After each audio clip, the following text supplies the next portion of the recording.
This video is different. I wasn't sure I should share it. Punch was attacked today. Multiple monkeys. He's bleeding from his nose. His keeper says his arm is okay, but it was bad. If you're sensitive, stop here. I mean it. But if we're telling this story honestly, we tell all of it. Punch deserves witnesses. The morning of March 5th came in silence, the kind of silence that doesn't last. Punch was there, as he always is, close enough to belong, far enough to be forgotten. Then a hand reached for him, grabbed, pulled, and released him like he was nothing worth holding.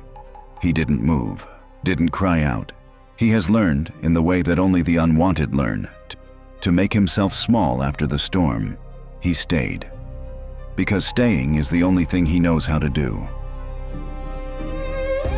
He went to Oran Sam. He always does. The plush that has no heartbeat but has never left him. The only thing in this world that has never pulled away. But today, an alpha male wanted it.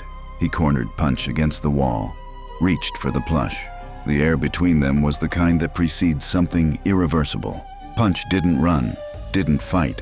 He lowered his head, and something in that stillness, that ancient wordless surrender, made the alpha stop. Punch stayed there, against the wall, holding Oran Sam. It was not his best day, but he was still holding on. By evening, the rain had come to Ichikawa. The little ones found their mothers, pressed into warm fur, into arms that had always been open. Above, the rock filled with bodies that belonged to each other. Below, Punch sat alone. In Macaque society, height is everything. Punch has never slept up there. He watched them from below. It had not been a good day. He didn't know yet that tomorrow would be worse. The next morning, they came for him again.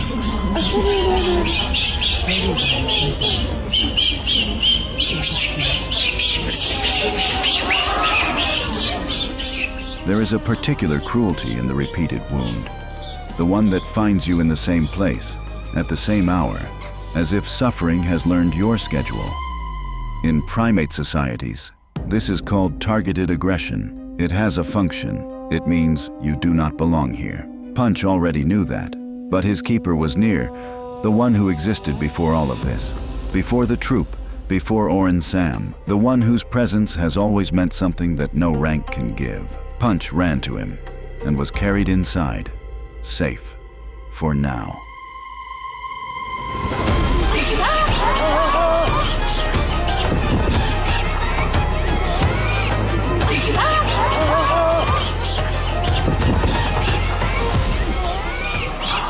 Without warning, without mercy, he was grabbed, thrown into the water, bitten on the arm. The troop had seen Punch pushed before. They had looked away with the practiced indifference of those who have learned that another's suffering is not their burden. But this was different. Punch ran, the way only those who have nothing left to lose run, not towards something, away from everything. Then came the hardest moment. He jumped, from the top of the rock, into the air. But Kuro jumped after him, caught him, almost in flight. A bite, clean, deliberate, the kind that is not rage but message. The oldest message in the troop, you are not welcome here.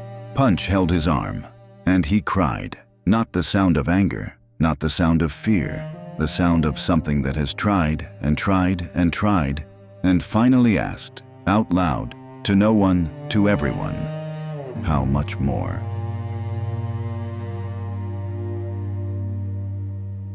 But Punch was not as alone as the troop wanted him to be, because Momo came, to his cries, to his screams. Through everything this day had taken from him, Momo came. In primatology, this has a name, consolation behavior. It is rare. It requires the capacity to feel another's pain as something worth crossing the distance for. Momo crossed it. She sat beside him. No words, no rank, just presence. The oldest form of love that exists in any species. The troop may not be ready for Punch, but Punch is no longer completely alone. Every day, without anyone on the high rock noticing, a family is being built, not by blood, not by rank, by choosing to show up. In the last images we have of Punch, you can see it, a wound on his muzzle, and the way he holds his arm, careful, guarded, like something that still hurts. The zoo has issued a statement. The wounds are superficial, the arm is fine, and the day after, he was not attacked, not once. The injuries will heal. But the day did not end in darkness. That evening, Mo and Aiko found him, two of the youngest in the troop, the ones who have not yet learned that some are not worth protecting. They held him, kissed his head, checked on him like only children can, with love that asks nothing in return. No rank, no rock, just two small hands choosing Punch. And that is how families begin, not from the top of the rock, from the bottom, in the quiet, between those who simply decide, you are one of us. Have to be honest with you. We've done our best to reconstruct what happened. Information comes from many sources, and the timeline isn't always clear. These images are hard to watch, but they are part of the story we are telling together. All of it, not just the good days. What I can tell you with certainty, in the last 2 days, the attacks have stopped.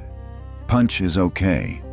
Every day he gets closer to having a family, not because anyone gave it to him, because he keeps showing up. To everyone who made it here, thank you.